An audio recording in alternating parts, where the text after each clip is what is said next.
الشرق الأوسط من القاهرة. يما القمر على الباب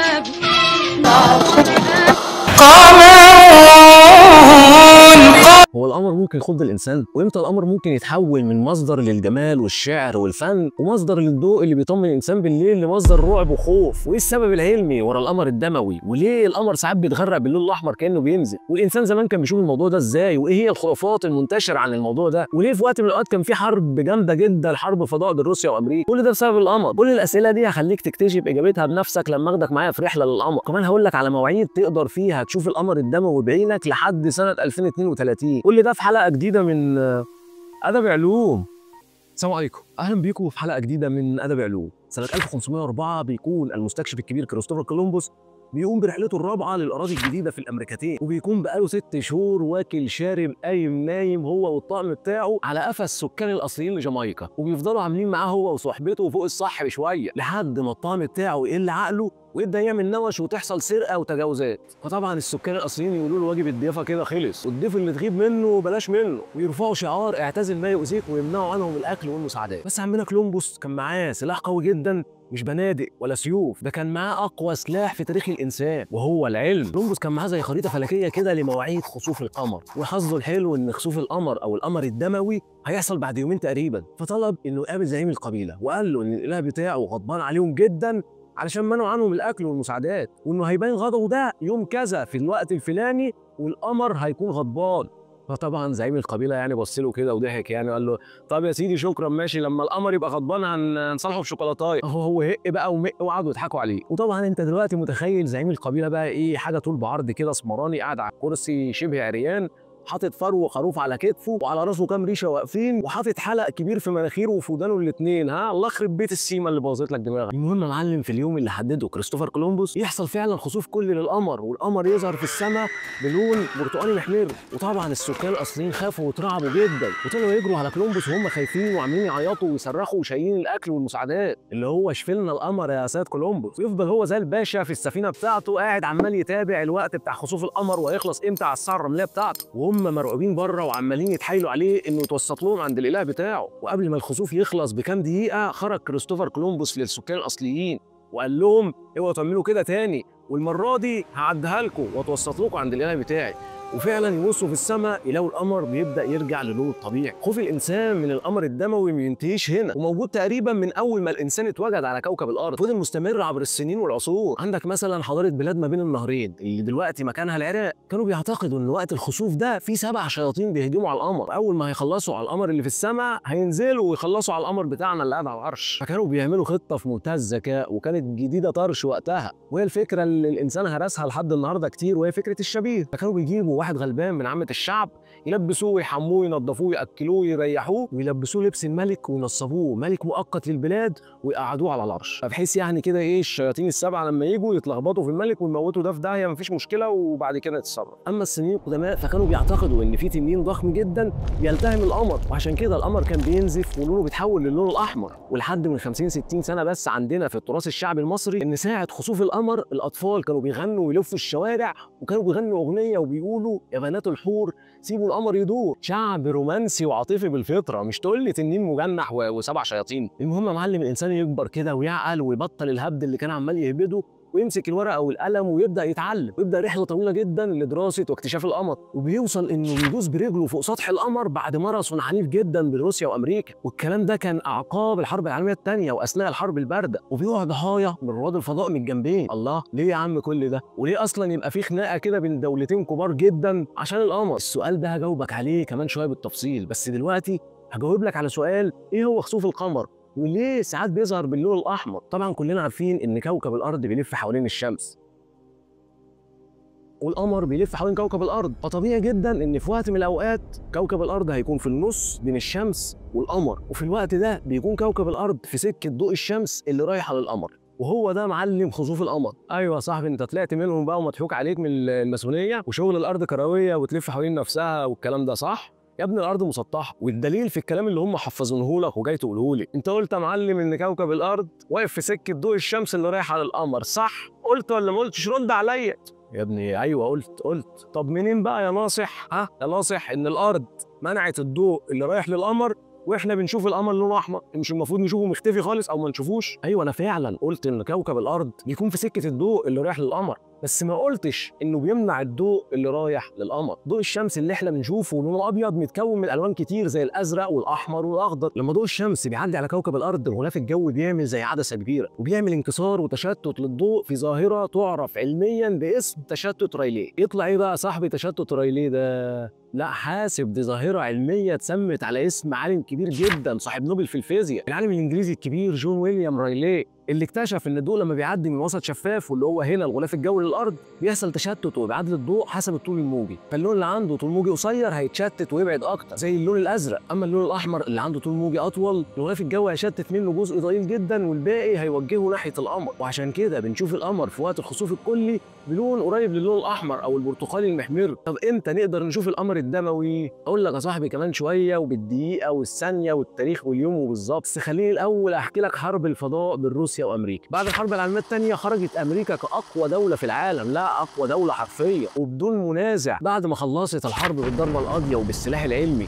اللي اخترعوا علماء ذره مش خبراء عسكريين، كانوا عارفين كويس والعالم كله عارف ان سر قوتهم في العلم بحاجه مفيش حد غيرهم يعرفها، هم كانوا بيعرفوا يصنعوا القنبله النوويه ومفيش حد تاني في العالم كله بيعرف يصنعها. بس سنه 49 يا معلم الدب الروسي اللي كان لسه في وسط اخواته وعامل اتحاد دببه كبير اسمه الاتحاد السوفيتي يفاجئ العالم ويفاجئ امريكا ويعلن عن امتلاكه للسلاح النووي، ومفيش حد احسن من حد، بس عادي قشطه يعني صباح الفل. صحيح الاتحاد السوفيتي عنده اسلحه نوويه دلوقتي زينا بس ما عندوش تقنيه الطيران والصواريخ بعيده المدى اللي تقدر تنقل قنابل نوويه لمسافات بعيده. بس يوم 4 اكتوبر سنه 1957 الاتحاد السوفيتي بيقول للعالم كله انا فوق. يا ولاد اللعيبه فكره صايعه بصراحه. هي ايه يا ابني؟ هي ايه يا ابني اللي فكره صايعه؟ ايوه يا عم مش عملوا تراك راب بيلسوا فيه العالم كله بيقولوا لهم احنا فوق؟ لا ده الكلام ده هناك يا حبيبي عند الجوكر بقى وابي يوسف ومروان بابلو، انما احنا دلوقتي يا صاحبي في حرب بارده. هكلمك بلغتك ولا اقول لك ايه؟ العالم ملبش والاخصام كتير يا صاحبي، هم بقوا فوق حرفيا وفعليا واطلقوا اول قمر صناعي في التاريخ سبوتنيك 1 والفضاء مفتوح للي عنده طموح. لا وكمان ايه بعدها بيومين بس يفكروا العالم كله ويقولوا لهم ها انتوا فاكرين احنا عندنا نووي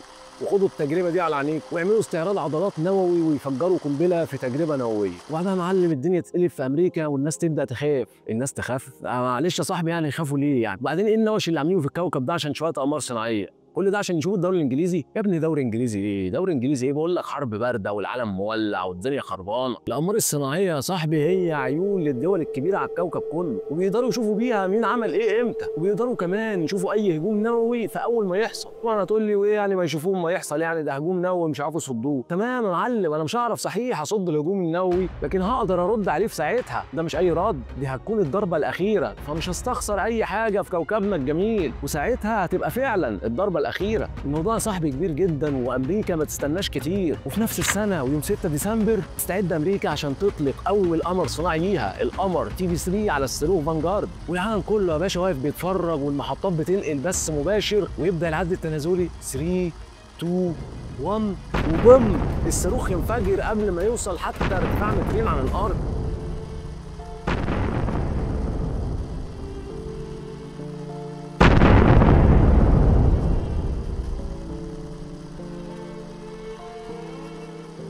امريكا يبقى شكلها وحش جدا قدام العالم كله، لدرجه ان مجله تايم ذكرت في مقال ليها سنه 57 ان مندوبين الاتحاد السوفيتي في الامم المتحده لما قابلوا مندوبين امريكا اتريقوا عليهم وقالوا لهم هم بيضحكوا ان امريكا ممكن تطلب المساعده التقنيه السوفيتيه المخصصه للدول الناميه.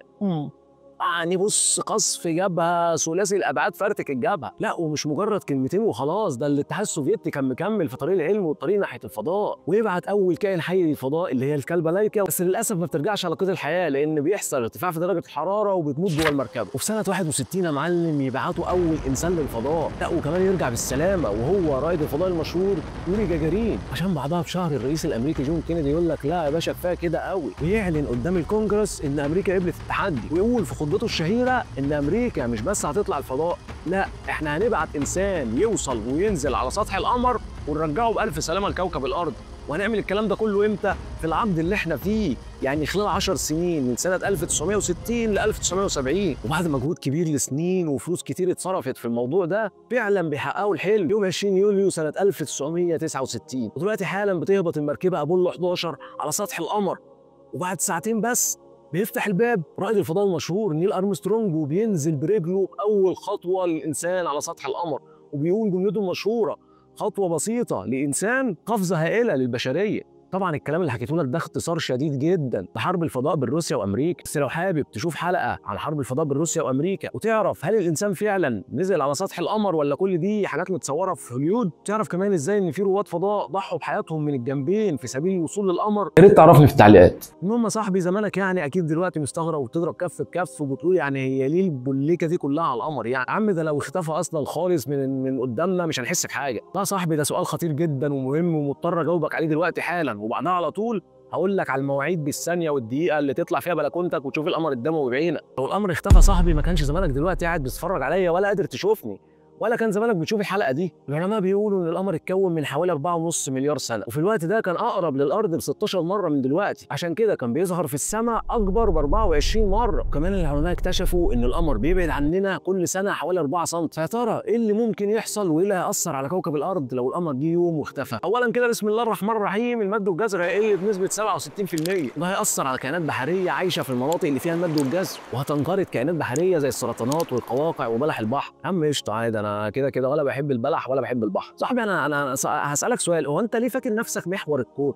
يا ابني في كائنات تانية عايشة معانا، لما الكائنات دي هتختفي السلسلة الغذائية البحرية كلها هتتدمر وهتبوظ، لأن في كائنات تانية أكبر بتتغذى على الكائنات دي، وبنسبة كبيرة هيحصل انقراض جماعي. يا عم برضه أنا ما بحبش السمك. يا ابني سمك إيه بس؟ سمك إيه؟ حرام عليك يا عم، ركز معايا بقى. طب خد دي، اختفاء القمر هيأثر على المناخ وعلى درجات الحرارة. المد والجزر يا صاحبي بيخلط الماء الساقعة بتاعت القطب الشمالي بالماء الدافية الموجودة في المناطق الاستوائية، وده بيعمل توازن في درجات الحرارة واستقرار المناخ. ومن غير القمر المناخ بتاعنا هيتلخبط لدرجة بتهدد الحياة على كوكب الأرض. يعني بص، ممكن تعيش فيلم حملة فريزر وأنت قاعد. مش تقول لي ما بحبش السمك، سمك إيه يابا؟ وكمان بسبب جاذبية القمر الأرض بتلف حوالين نفسها في خلال 24 ساعة، وهو ده اليوم اللي احنا عارفينه بشكله الحالي. اما القمر يبعد والجاذبية دي تروح، الأرض هتلف بشكل أسرع واليوم هيقل. ودلوقتي هقول لك على أقرب ميعاد تقدر تشوف فيه بعينيك القمر الدموي. أخويا المشاهد الجميل، يوم الأحد 7/9/2025 عايزك تنفض للقمر بتاعك، معلش يعني هناخدك منها ساعتين زمن، وتعالى عشان تشوف القمر الحقيقي. لا وإيه، وهو مكسوف ووشه أحمر. والساعة 8:30 بالليل بالظبط بتوقيت القاهرة افتح بلكونتك وحط الكرسي وجهز كوباية الشاي بالنعناع، وارفع عينك للسما يا باشا واتفرج على بدايه الخسوف الكلي. اما اقصى خسوف للقمر واللي هتشوفه فيه محمر او اقرب للون الاحمر هيبدا الساعه 9:10، وهينتهي الخسوف الكامل الساعه 9:52 دقيقه بتوقيت القاهره. ولو انت بتشوف الحلقه دي بعد يوم الاحد 7/9 فما تزعلش نفسك، انا هحط لك دلوقتي حالا جدول على الشاشه تقدر تحفظه عندك بمواعيد القمر الدموي لحد سنه 2032. واكيد يا صاحبي المره الجايه اللي هتبص فيها للقمر الدموي هتشوفه بشكل مختلف، وهتعرف ان العلم دايما بيهزم الجهل، وان الانسان الجاهل بيكون فريسه سهله جدا للخوف، وبسبب الخوف ده يكون تابع للانسان اللي عنده علم وسهل السيطره عليه، زي ما حصل مع السكان الاصليين لجامايكا مع قصه كولومبوس. هتتامل في معجزه عظيمه بتدل على وجود خالق للكون، كون منظم جدا ومستحيل يكون جه ولا اتكون بالصدفه، وان الانسان مهما وصل من العلم هيفضل برضه صغير وضئيل جدا،